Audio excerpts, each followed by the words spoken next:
కూటమి ప్రభుత్వం అధికారంలోకి వచ్చి దాదాపు 2.5 సంవత్సరాలు అవుతుంది.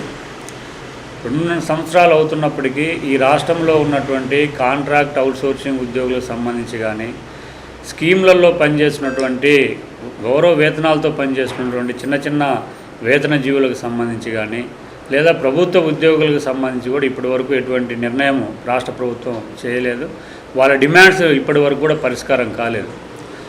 కూటమి ప్రభుత్వం ఎట్లా ఉందంటే ప్రతిపక్షాలు అధికార పక్షం పరస్పర విమర్శలతోటి కాలయాపన చేస్తున్నారు తప్ప, గత ఎన్నికల కంటే ముందు ఎవరైతే కాంట్రాక్ట్ అవుట్సోర్సింగ్ ఉద్యోగులు కానీ, ఆశాలు, అంగన్వాడీలు, మధ్యాహ్న భోజన పథక కార్మికులు, మున్సిపల్ కార్మికులు, లేదా బీఆర్ఏలు, విద్యుత్ సంస్థలో పనిచేసినటువంటి కాంట్రాక్ట్ అవుట్సోర్సింగ్ ఉద్యోగులు వీళ్ళందరికీ సంబంధించి అనేక వాగ్దానాలు చేశారు. ఇప్పుడు 2.5 సంవత్సరం అవుతుంది. ఒక్కటంటే ఒకటి వాగ్దానం కూడా అమలు చేయనటువంటి పరిస్థితి ఉంది.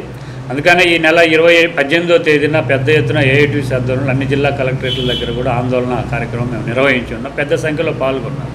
మేము ఈ ప్రభుత్వాన్ని అడిగేది ఒకటే, ఈ 2.5 సంవత్సరాలు మీరు మాటలతో కాలయాపన చేస్తున్నారు తప్ప, గత ఎన్నికల కంటే ముందు ఇచ్చినటువంటి వాగ్దానాలు ఏవైతే మీరు కార్మికులకు ఇచ్చున్నారో ఆ వాటిల్లో ఒకటైనా మీరు పరిష్కారం చేశారని చెప్పేసి ఈ సందర్భంగా మేము ప్రభుత్వాన్ని కూడా అడుగుతా ఉన్నాం.